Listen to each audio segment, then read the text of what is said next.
Chris Voss gave me a huge 1 year's worth of subscriptions on Patreon, and I'm grateful to him for bringing you today's video. Gylwain versus Gisa, Aesi, and Ephara. Right, let's try again. Not sure if you are going to see the previous game that I just played with this, but it was a bit of a mess. I might show you, I might not, I'm not sure yet. We will keep this one because we've got a bunch of lands and mana. Just desperate for card draw off the top. Draw on turn 1, a means of buffing up our Aura Gnarlid. We've got the auras that ramp, so let's go for a Savannah on turn 1 so that we can go for the Utopia Sprawl. We do need specifically a forest for that. Mana Crypt on turn 1 from the Aesi player into an Arcane Signet. And with the 2 mana remaining, just decides to tap out, but we'll have at least 4 mana available next turn. Alright, there's some card draw for us in the form of Sithis. So I will go Reflecting Pool here. I'm going to get down the commander. I want to play Sithis into an aura so that we can draw at least 1 card off it. And obviously the faster we get out our commander, the sooner we can get auras on everything we play. I want a Royal Roll token on the Gylwain just to help protect it a little bit with Ward 1.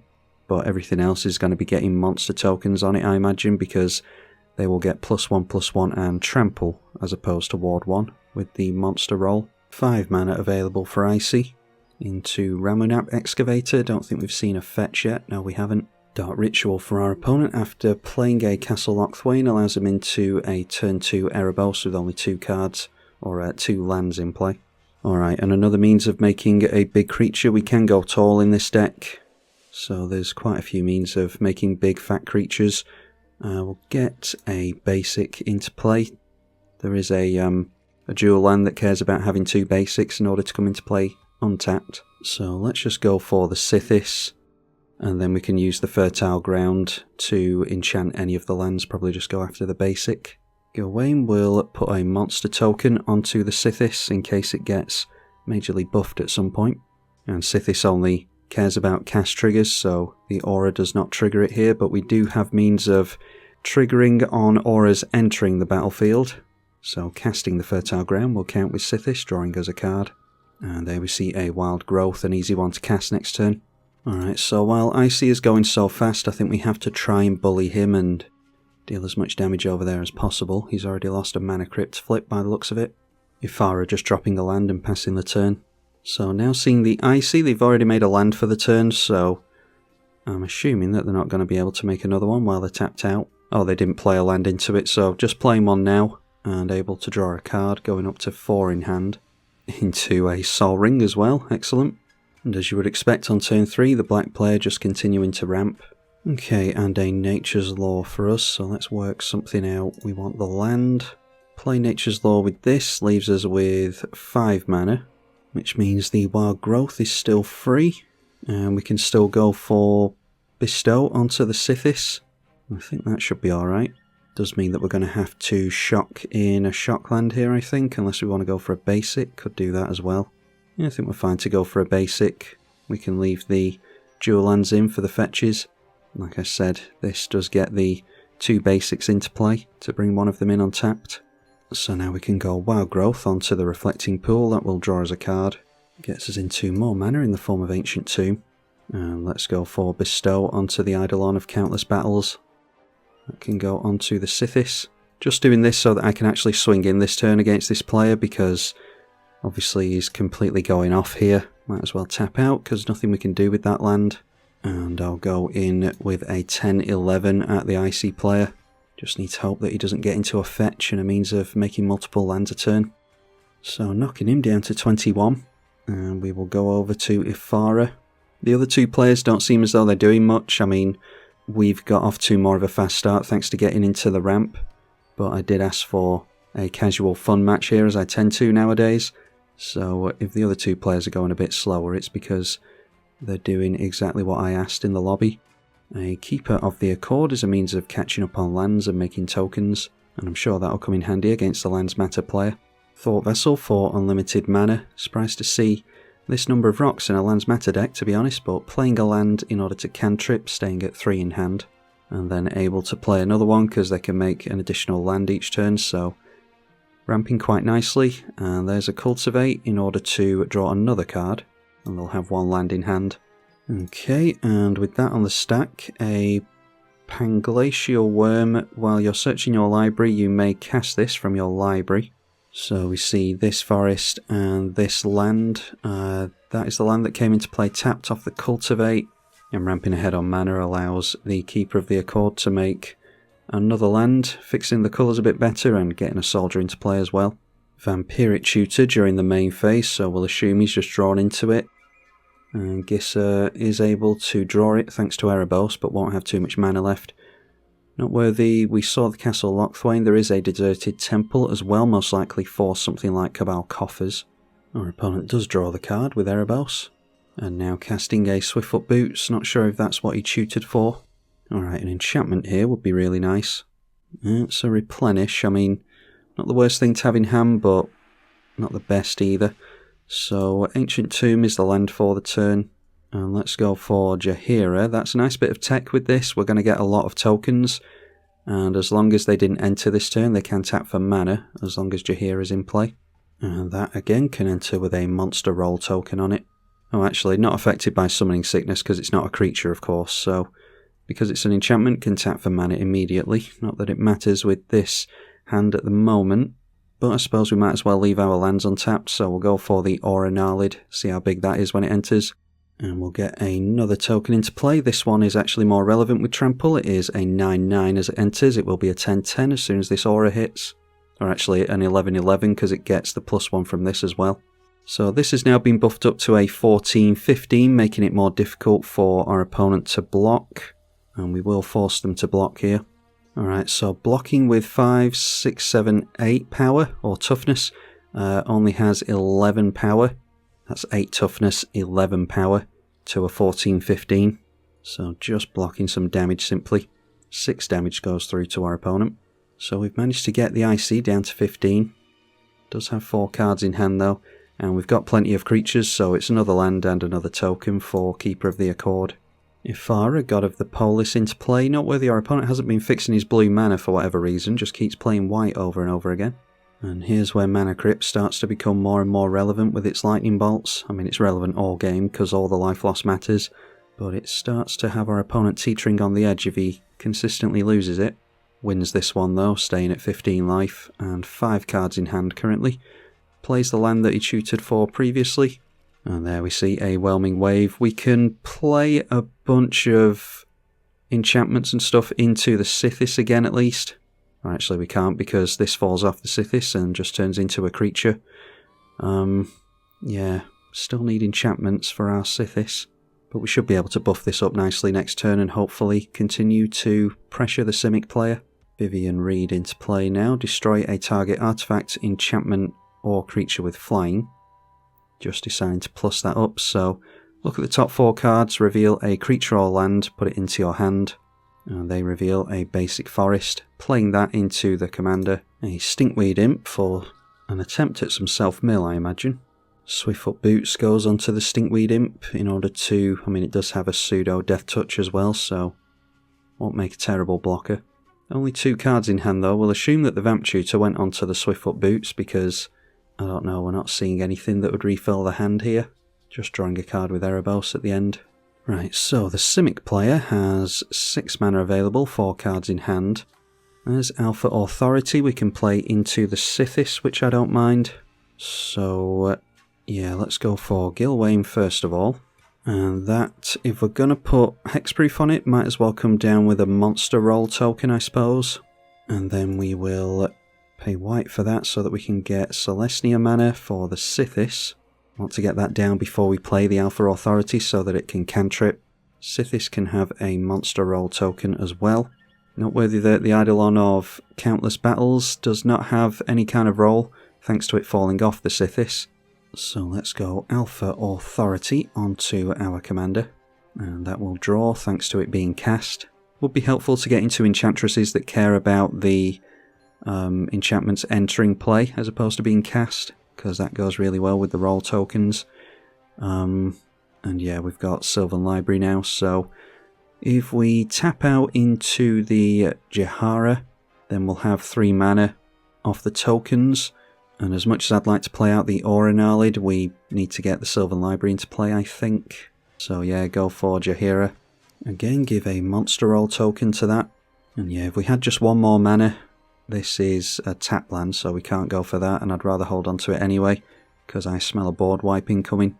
But if we had just one more mana, we could actually go for the Aura Knowledge, tap its roll down for mana, and then go for Sylvan Library. Unfortunately, can't get the Knowledge into play, so we'll just aim for Sylvan Library. Might be that we draw into an untapped land now, ironically. And yep, there you go. So we've got an 11/11. We'll force our opponent to use removal or block with his commander, assuming that he doesn't want to go down to 4. And yeah, he is doing something here. We do have to force his hand.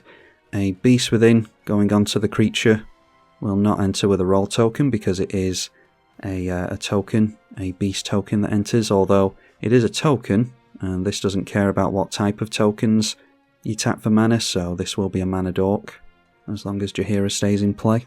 Unfortunately, creatures do have summoning sickness, as we pointed out previously, so can't tap it for mana, means Temple Garden comes into play tapped. Might as well save 2 life, but forcing our opponent to use the interaction there. Might be that the Ephara can be animated here, and that will be an indestructible 6/5 that can go in at the Aesi. Keeper of the Accord into play again, so that's not going to add too much devotion. They will draw a card to Ephara during the next turn though, because they had a creature enter here. And they're going to consistently trigger the Ephara thanks to tokens off the back of this thing, you would imagine. So Aesi gets another turn with all this mana available. And it might be that they can get rid of the Sylvan Library with the Vivian. Alright, we see an Evolving Wilds, which is a pretty bad scenario. Luckily we've managed to see the back of Ramunap, but fetch lands like that are going to trigger the Aesi multiple times in order to draw cards. And a hell of a lot of mana being played here. That is a Terastodon, so I imagine that's an end to our Sylvan Library. Probably be a good idea to get rid of this as well from our opponent's standpoint, because that's going to trigger Ephara a lot. Alright, getting round to the targets here. There is only 2 targets. Swiftfoot Boots and the Sylvan Library, I think. Noteworthy, our opponent has gone down to 12 thanks to the Mana Crypt as well. I think he aimed for one of our monster tokens as well. So we get 2 elephants, which ironically are tokens for the Jaheira.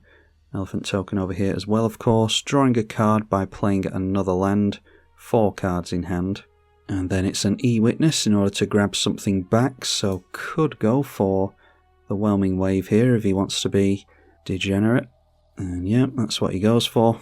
So going for the Whelming Wave again, going to wipe the board of creatures, including bringing back the E-Witness and the Terastodon. But our opponent has a Swan Song over here. That's single blue mana. Shouldn't ignore it, apparently. And that is actually a massive counterspell, because we really don't want to see Terastodon and Eternal Witness again. Just going for the Whelming Wave again, I imagine. It's a bit of a combo, but hopefully has been switched off for our opponent. Vivian being ticked up again. The emblem on this is Vigilance, Trample, Indestructible, +2/+2 on your creatures. Another couple of turns before that hits though, we'll hope to get rid of our opponent before then. So Keeper of the Accord at the end of the turn doing what we said it would do. So Ephara draws at the beginning of the black player's turn. I'm hoping that the black player can help clear the way a little bit. Maybe get rid of the 9/9 so that we can better swing in over there, because we're probably going to grab back the Eidolon of Countless Battles next turn. Drawing a card to the Erebos. Puts him down to 30 life and 4 cards in hand. There is an Urborg on the battlefield now as well, so we don't have to lose life to this if we don't need to, although we're doing quite well on life. Drawing again with Erebos. And continuing to ramp, that is mill a card and add a colourless, but it's on a creature, so I won't be able to do it this turn. Our opponent doesn't seem to be having much luck over there. You'd be hoping to be doing more by turn 6. And 3 creatures thanks to the Dork coming into play, so Keeper of the Accord getting a token at the beginning of, or at the end of, every single turn here seemingly during the cycle. Okay, drawing to Arid Mesa, which means we don't have to play the Balagad Recovery as a land at least.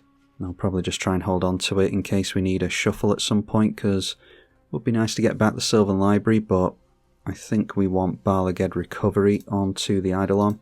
Might be wiser to go after the Sylvan Library, but I want to be pushing as much damage through here as possible.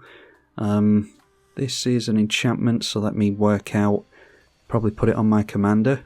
Try and work out how big that'll be. Yeah, it'll get +8/+8. So it'll be an 11/12, I think. So our opponent can just gang up on it. But I want to force my opponent to block, really. Probably go in with some beast tokens as well to really make our opponent feel the pressure here. So yeah, let's go for it. Could maybe go for it onto the Sithis instead, and then if it goes down we can bring it back with the... Oh, this will be a creature, won't it, if it goes down? But we could bring back the Sithis with the Sylvan Library next turn on a replenish. We'll see what we draw into off this first, I suppose. Yeah, we'll just put it onto the commander, I think, for 4 mana. And I suppose we could just play the replenish to get the Sylvan Library into play this turn as well. Alright, there's more enchantments in the form of a Sanctum Weaver. I think we're doing alright on mana this game, though. Okay, I must have miscalculated something. That's way bigger than I thought it'd be. A 16/17. I can't remember what I said it'd be now. Don't need to show them the Aura Gnarlid now. Yeah, I don't suppose we need to show them anything now. Could further buff our commander, but I think... Yeah, we want to play our cards close to our chest, so we'll continue to go in with Trample over here. The fact that it has Trample does encourage us to play out these for more auras in play, but I think we're pressurising our opponent enough as it is. And I completely forgot to swing with the beast tokens actually, so that's less damage. Just blocking with the 9/9 at the moment, 16 power on this, don't forget. Yeah, so definitely should have pressurised more and gone in with the beast tokens. But they go down to 5, so we will tap these tokens in order to go for the Sanctum Weaver, see what we draw off the Sithis. Alright, and there is a Kenrith's Transformation. Do we go after the Aesi with that? I think that would be a good idea, probably. And I'll go after a Royal Roll token onto the Sanctum Weaver, make it slightly difficult to target by giving it Ward 1. I'm going to be using it for mana as opposed to attacking, I would think. Kenrith's Transformation onto the commander over here. Drawing a card again, and there's Archon of the Wild Rose. So that's the type of thing that we want to be surprising our opponents with. We want to drop this and give our creatures a buff and flying. So I'm not going to be playing it here. Do draw a card to Kenrith entering as well. The Kenrith's Transformation entering. And there's Sigil of the Empty Throne as well. So yeah, I think we're fine to do these things next turn. Let's just go for the Aura Gnarlid to get Summoning Sickness away from that. And the Gnarlid gives itself +1/+1 per enchantment that's in play, so it's already an 11/11. And we'll put the Monster Roll token on that to give it Trample and a further buff. So yeah, could be a board wipe here, in which we'll wish we held on to the Replenish. So I'll leave the Sylvan Library in the bin at the moment, and we'll hold on to Replenish for after there is this board wipe that we're expecting, although we could play it now.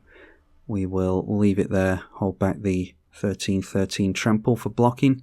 Deep Gnome Terramancer comes into play with Flash on the Ephara as well. They were triggering the Ephara next turn anyway because they have a soldier token off us. Unfortunately, our opponent's been unlucky. It's a bit too late for that against the... Well, not necessarily. Could get a few triggers off it, off the Lands Matter player. Glenelendra Archmage is going to be able to counter stuff, including our Sigil of the Empty Throne and Replenish. So I don't like seeing that. Not too much blue mana over here, but it's noteworthy Command Tower has hit play, so they can afford to counter once with the Glenelendra Archmage. Depending on what happens during the next turn cycle, might have to tempt him with the Sigil of the Empty Throne, and then we can get it back with Replenish anyway. Aesi allowed another turn. Probably in no small part thanks to us, because the beast tokens didn't go in over there. They would have had to block with everything, and that would have freed up this player to swing in, and then they may well lose the flip here as well, which further injures them. Terastodon, noteworthy that Terastodon could have blown this up and saved them some life and given them a token. But the good luck continues over there. And there's Terramorphic Expanse, not going to draw any cards thanks to the Aesi. It does tap for mana though, so it's not a tap land. Alright, and yeah, they minus down onto the Kenrith's Transformation with the Vivian, meaning that the emblem isn't as much of a threat. They did lose a card draw there, and this is just one more card that we can get back with Replenish. So could maybe go after the Glenelendra Archmage, assuming we can get rid of this player next turn. We're not out of the woods yet though. So because a land came into play off the Terramorphic Expanse, and it wasn't played, the Terramancer is going to trigger and draw a card over there. Azusa is going to generate more lands a turn, up to 2 additional lands a turn. Playing Command Tower into it, 1 more land available. And I think that was a basic. So 4 cards now. Okay, and they did play another land there, so... Oh, of course, I'm forgetting about the one from Aesi. I always forget you can make an additional land with this as well, so 4 lands this turn in total. And there's Meteor Golem, able to blow something in particular up. Going after the Glenelendra Archmage will come back in with Persist, so it will still be able to counter something. And it's noteworthy that this will count as a creature entering, so it will trigger the Ephara as well on the next upkeep, which is obviously why it's in here. And then Avenger of Zendikar, so they've made their lands for the turn. Must have just drawn into that in the past few draws here, so not able to get a bunch of plus counters on there. It will be a decent amount of toughness in the way though still. I think the flying from the Archon of the Wild Rose is going to be handy. Gets 15 0/1 plants into play, and does have 3 mana held up, including 2 blue, so could still counter something. Drawing another card with Erebos, seems to be all our opponents doing this game. And again with Erebos. Alright, and now seeing a tutor, that is Diabolic Intent, decided to sacrifice... I can't remember what creatures he had in play. A beast token, or an elephant token I think. Noteworthy he has milled with the Millikin as well, so a Skull Clamp has been milled, which I'm sure our opponent didn't want to see. Didn't have a means of abusing that anyway though. Now, is he going to play a board wipe? I hope not, because that's going to leave the Simic player in play for another turn. Alright, that's a Reanimate on Terastodon. What are you looking to blow up with Terastodon? He's going to lose a lot of life to that. Goes down to 16. Alright, I walked away because this player was taking a long time to make targets. I'm guessing he targeted something for the Azorius player because he ended up scooping maybe the Glenelendra Archmage. I'll edit it in, you'll see it, but I don't know what it was. Nothing from the Simic player though. He assumes that we're going to take him down, which is a fair assumption. So we will end up with a beast token here, or an elephant token. But yeah, the Azorius player shouldn't have scooped there. Yeah, he said he's not interested in land destruction. So I'm guessing that it was the Azorius player losing 2 lands there, which does feel bad in all fairness. Now we can actually have this player lose the 9/9 if we manage to take out the Simic player next turn. And what's going on here? Drawing a card with Erebos again. How much life has he lost to that? Well, we're not as likely to get our Sigil of the Empty Throne countered now. We can try and bait it out of our opponent's hand though, because I definitely don't want this to be countered. This has now been debuffed to a 3/4, so we're relying on this with flying to get through to our opponent. Alright, so we've got a hell of a lot of mana here. That is another big go-tall creature in Yavimaya Enchantress. Yeah, let's try this Sigil of the Empty Throne. Draws us with Sithis, who no one has managed to take care of this game. Priority is being held by the Simic player. Yeah, the Simic player might get another turn here. Losing out on the big buff on our commander does not feel good, because it might be that he can deal with the Aura Gnarlid. Umbra Mystic is the type of card that's going to bait out counters as well, so we'll aim for that. This is obviously going to come down with an aura on itself as well. All the auras are going to be totem armor. And that can come in with a Royal Roll token, again to make it a bit more difficult to get rid of with Ward. Play ourselves a Yavimaya Enchantress as well. Not doing the best of job getting into the auras here. I think we're north of 30 auras, or enchantments in the deck, most of which are auras. That is a monster token on the big creature. Yeah, haven't gotten into the enchantresses really. Haven't got into that many auras. We want to be drawing them every single turn really. And I do think that Aesi over there does have counter magic and is likely going to counter an Archon of the Wild Rose. It might just be spot removal though. Yeah, let's just try and get through here. So all our enchanted creatures are going to become 4/4s with... Let's go Royal Token on that as well. So they do have a chance to target it here if the ward is relevant on the Archon. But now it has Ward 1. Yeah, all the enchanted creatures' base power and toughness is 4/4, and they are flyers now, so we'll try and get through to our opponent. 16/16, a 5/5. The Gylwain as well. I mean, we're risking losing this, and then they can just block and get rid of stuff, but yeah, I think we're fine to just leave it there. If we lose it, we lose it. I mean, we do have totem armor as well now, so it's less likely. So just throwing a bird token in the way of the commander, which does have trample, don't forget. In fact, all the attacking creatures have trample now. It's just the support cards over here that we put ward on. Could have threatened commander damage if the Eidolon was still on the commander. Alright, not sure what's going on here, if the client's crashed for our opponent or something. But he's just blocking with the bird and not passing priority. And I'm trying to ask him in the chat what's going on, but it won't send it, so I don't know if this is a Magic Online issue or what. Okay, and connection to Magic Online has failed, so maybe it's at my end. I'll try and reconnect, and hopefully we can see a real conclusion to the game. Alright, Magic Online currently offline for scheduled maintenance or otherwise unavailable. For the past few weeks they've been having real trouble keeping Magic Online available for some reason. It's the weekend now, so you'd think that it would be available now more than any other time, but here we are. But that's Magic Online for you. I'll put a warning at the beginning as well so that you don't feel as though you've wasted your time. But yeah, quite like how the deck runs. It's just that we didn't have too much good luck with regards to getting into Enchantresses and stuff, but you can see how the deck kind of wants to run. We've got go wide and go tall strategies all synchronized together and hopefully drawing cards all while we're doing it in typical Enchantress obnoxious fashion. But it turned out to be more of an evenly paced game than I thought it'd be. The other two players weren't really keeping up, but luckily the two players having a bit more luck with regards to mana and the like were bashing their toys back and forth. So yeah, I think it turned out pretty much alright in the end. Was looking like we were going to win that one. I think I can confidently say that we were going to end up winning that.